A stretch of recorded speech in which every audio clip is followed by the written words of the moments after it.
Guys, just doing a bit of a quick update. This is my new little balcony. I've just come up to water my plants. Nothing too exciting. But where have I been lately? Well, honestly, it's been the house move, been busy with business, and I've been doing a lot of hours. Because either I'm spending time with the family or I've been working. Because we've been going out a lot as well. Nowhere far, things like Lazinia and things, which is like our local shopping precinct, and then we've had things like the satellite TV installed, which will be going in another 3 months, because that was tied in with the contract for the internet. I find the internet's working quite well, because I've got it on one of these 3G setups. If anything's annoying me in this neighbourhood, it's that dog, which I assume is tied up, because it barks all day long anytime somebody walks past the gate. Pretty annoying, but difficult to deal with in Spain.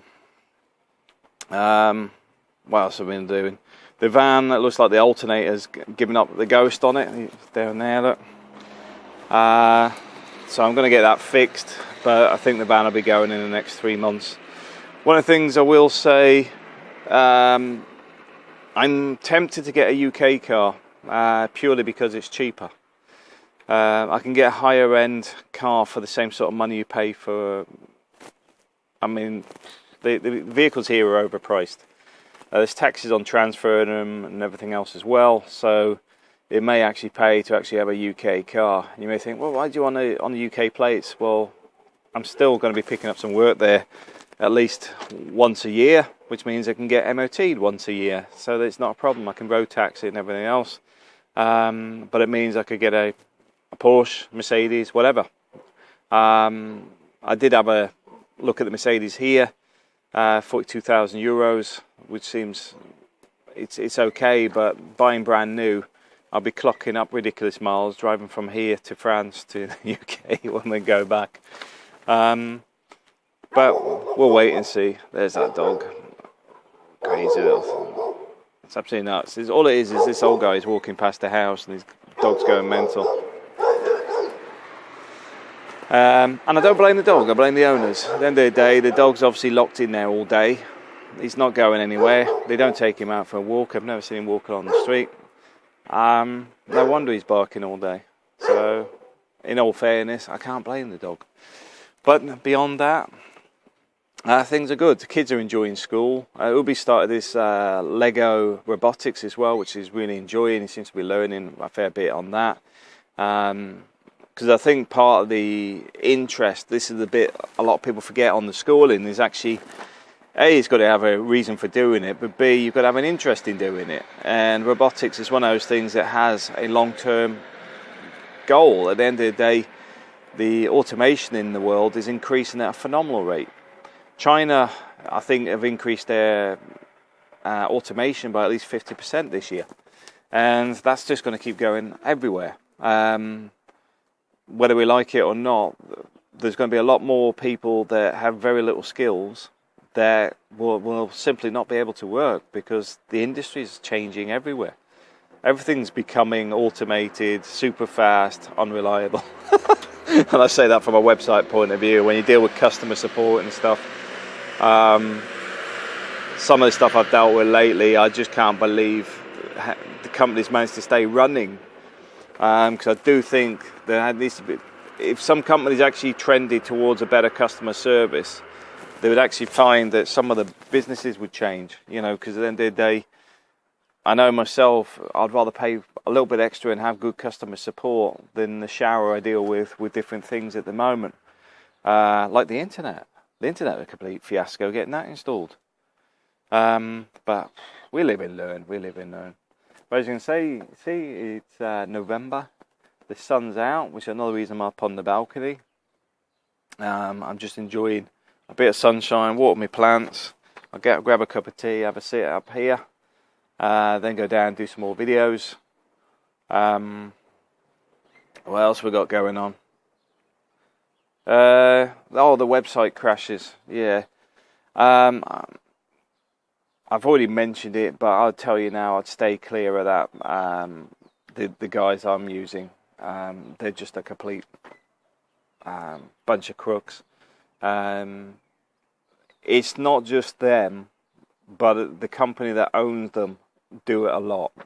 So if you look at the company that owns them, you'll get an idea what the problem is, because they're just selling this software and holding your websites to ransom. But we'll move past that. I basically lost a lot of websites, but at the same time, I'm not really fussed. I know I've lost Cebu Expat, Tropical Pen Pals, and all that sort of stuff, but it's a decade gone. I'm moved on from there. I mean, we've got a lot of the YouTube stuff. I've still got all the photos and things. So I've got all the stuff for the family side. But okay, I've lost probably 9,000 articles, but I'm not that fussed at all. It's just more a concern that these companies assume it's okay to hold people to ransom, because myself, didn't affect me too much. It was just an irritants because it caught me in the middle of the internet issues. Because obviously if I hadn't had the internet issues, I would have downloaded all the sites, done a full scan, sorted it, and then put it back up. Oh, sorry, I did do that. They said they then needed certification from a professional company that they had been done professionally, because it's a complete scam. So yeah, avoid them like the plague. If you do use things like WordPress or that, make sure you got malware protection. Most of it's free. If you hunt around, you'll get free stuff anyway. And if you hunt around about this scam that these hosts are using, you will find people will give you the solutions for free, because they've had exactly the same problem. The big problem with this is, why isn't anybody taking any legal action against them? It's a sign of the times. Corporations getting too much power. But hey ho, we live and learn. But I'm enjoying Spain, and I think we will end up buying this. There is a lot of problems with it, but as you can see, it hasn't had any painting done for ages. These will be coming down. I'll put an automated grill across here. What do you call it? A blind, so it comes across for the sun. But I've painted all the balcony here just to tidy it up a bit and put some flat plants in. This little guy here is actually citrus, really strong, like lemony smell on it. Mosquitoes hate it, and that's why it's right next to the door. The other thing I'm looking at, I don't know if I'll be able to do it, is this going up another level. Put a balcony up there, and that'll be my. No, I'm not going to put a building up there. Just put some glass railings up there, and then just have it for a large balcony. So I sit up there during the day, like now, where I'm sitting here, talk to you guys. I'll be sat up there doing exactly the same. And I know my daughter would be over from the UK using it as a solar suntan lounge. But yeah, I mean, the neighbourhood we're in now is a lot more developed compared to where we were. As you can see, the houses for miles. But it's not as bad as it looks. Because literally over there, just on the hill there, see where it dips over? That's where La Mata is. So, I mean, I can actually cycle there from here, because there's other roads that go through. I could be in La Mata in about 10-15 minutes by bike, about 5 minutes by car. So it's not a big loss, but I do miss my morning walks. It's not the same walking along roads in amongst houses as it is walking along the beach or going over to the nature park. But the nature park's behind the theatre there anyway. So it's not, like I said, it's not that far. It's just a bit of an inconvenience, if anything. But then again, getting a 4-bedroom house in La Mata, the odds on that are pretty slim. For the price of buying this, it's less than the 2-bedroom apartment that we were living in La Mata. And that's a reality. Just for moving that little bit further in. Now, this is obviously giving me my office space, faster internet, and I think the next scaling up will be to get the purchase. I've managed to put $10,000 away for that already, and I say dollars because it's currently still in dollars. And I just need another 60, and that'll be it. I'll be paying in cash. Why am I paying in cash? Because I don't like debts, I don't like mortgages, I don't like owing anybody any money.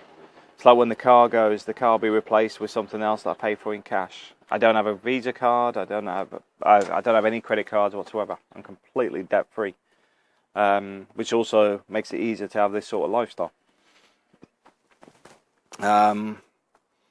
Yeah, it's all good. Don't know what else to say at the minute, because obviously we're in this sort of winter period, as you can see. I mean, I'm freezing out here. But in all honesty, at this time of year, things sort of slow down for me, and then I start prepping for February. So work sort of starts winding up, but at the same time, I've just had a contract come in for a London council. I've just put a quote in for that, so there could be 3 months' work if the quote goes through, which will pay me 9 months in Spain. So I'm not grumbling at that, but also my investments and stuff is growing at a phenomenal rate. One of the things we will have over in Spain very soon is a visitor from another YouTube channel who's coming over. I've also got a few other people who've been visiting lately as well, that either watch the channel or have been engaged in watching the channel via somebody else, like their wife watches it or their friend watches it. There's a guy, I'm not sure if he's from Belgium, but he knows Peter and Peter's wife. Peter's wife's name just escapes me right now because I need to remember what it is. I think it's Nan. Correct me if I'm wrong. But they live over at Casada, which is it's way over there, about 20 minutes ride. And he actually said to them to say hi from him. So I'll say hi to you.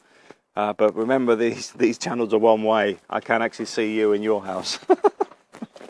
So sometimes when people say, "Oh, Matt," they talk to me as if they've known me for the last 10 years or whatever. Please remember, I can't see anything about you. This is just a little snapshot of some of the stuff I'm getting up to. Yeah, so things are pretty good. I mean, even from the Brexit point of view, I don't see any major issues. And that was the funny thing talking to Peter, because Peter's very pro-Brexit. But he actually agreed with my views on the fact that I don't think the EU, in or out, is going to solve the UK's problems. Because my view on it, the same as Scotland's independence view, is we have governments that are simply not performing. Simple as that.